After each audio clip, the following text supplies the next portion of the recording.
We're counting down to the Fantastic Four first steps.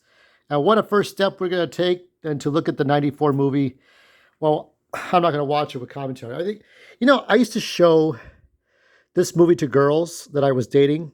That was a sign of bad luck because then those relationships would end days later. Maybe it was just bad omen. Jinxed it. I jinxed the relationships I dated with girls. I showed this, I think the first one I showed this back in 2002, then 2003 or 4. But at that time, this movie was 8, 9, 10 years old. This was released, or not released. The trailer for this was released in spring of 94. Now, I could remember seeing pictures of this, and somebody I went to class with in high school, sophomore year, would recall that trailer. And we all talked about how this movie never came out. And I would not see this movie until back in the year, probably early 2002, maybe. I know my dad passed away in late 2002. So I probably got this like early 2002. At that time, it was 8 years old. And I got it on VHS tape, not DVD, just VHS. That's when I had a working VCR. So from the back, that's Carl Giarfalo with the voice of Michael Bailey Smith, who was also Ben Grimm. But Carl, I think it was like a stunt guy and a costume guy. Garofalo, he was the Thing. And then at the bottom is Alex Hyde White. And then to his left is Rebecca Stabb, who was in Superman and Lois. And to her left is Jay Underwood. And somebody said that the four actors, Michael Bailey Smith, not Carl, is going to be, and I don't know about Victor Doom, the actor playing Victor Von Doom, Joseph Culp, that these actors are going to be in the new movie. I don't know if that's going to be true or not.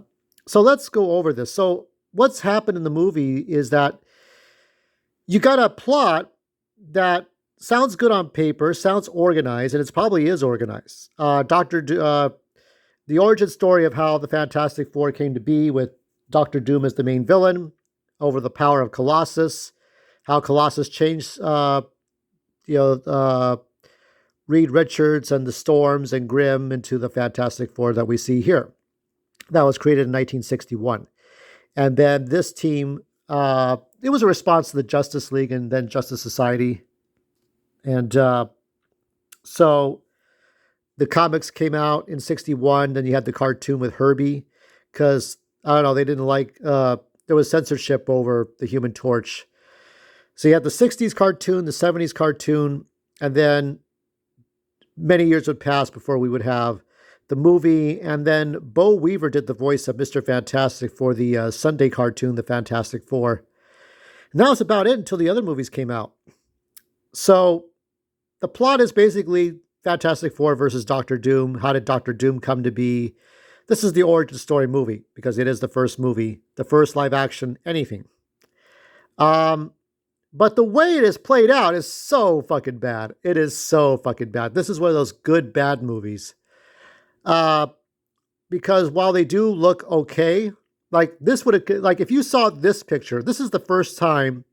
I have never seen this promotional picture before. I've seen the other ones, but this is the first one I've ever seen of this picture. So that's why I got it, downloaded it, because I've never seen this particular one. If you saw this picture and you're like, this movie got canceled back in 1984, and I discovered this one in Hero Illustrated Magazine, right? Electronic Gaming Monthly's comic book division to combat Wizard Magazine. If you saw this, you would have been like, why did this movie get canceled? And then by 2002 or the early 2000s, you would get your answer. And when I saw this, I was like, you had Benjamin Grimm embracing Reed. Come here, buddy. The way everybody's acting, it's acting. There's no method acting. There's no pull from your feelings acting. It's screaming acting. It's yelling acting. It's over the top acting. This is a Roger Corman movie who made Power Pack, another Marvel division. He did not make Howard the Duck though, but like Howard the Duck and Power Pack, and maybe like the rest of the Captain America movie from '92, this is a very campy movie. Over the top acting, cheap cartoon special effects, some CGI for the Human Torch, hand drawn electricity lasers. The Thing looks good. Probably the best thing I'd seen in a while. We'll see. I think I like the model for the Thing in First Steps as well. Michael Chiklis had a different look to him.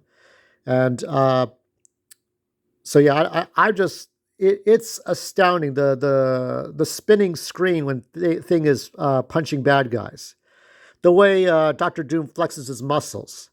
The perverted jeweler who just wants to steal diamonds and he can hop over lasers and tripwires and he steals the queen and steals the diamond and there's Doom bots or maybe they're Doom thugs. I can't even tell. They don't even try to look like Doom bots. You have Doom's henchmen. It's about how Victor Von Doom became the Doom that we see at the end of the movie. Just doesn't make sense. Everything is inconsistent. Like they play out the story of how they get there, but it doesn't make sense. Like, okay, like when you see, if you've ever seen Zack Snyder's Justice League, when the father dies, he doesn't die because he's scared. He dies sacrificing himself to light up the mother box so that the Justice League could go find Steppenwolf in Russia. That kind of level of storytelling is not in this movie. Not even close. It's just a lot of dumb transitions or no transitions to get typical good guy to the hero and typical bad guy to the villain. Okay? You also had Mercedes McNabb, who is retired from acting as the young Sue Storm. You had, I forgot who played Jay Underwood, but there's a lot of actors. So yeah, I think the old man who plays the jeweler was in Irwin Allen's Alice in Wonderland, which I like that movie a lot. He was one of the characters in that. So aside from the over-the-top acting and the stupid special effects and the way the creepy doctor, one of Doom's henchmen, preys upon the Fantastic Four in a creepy, perverted way, I don't know. It's an entertaining movie.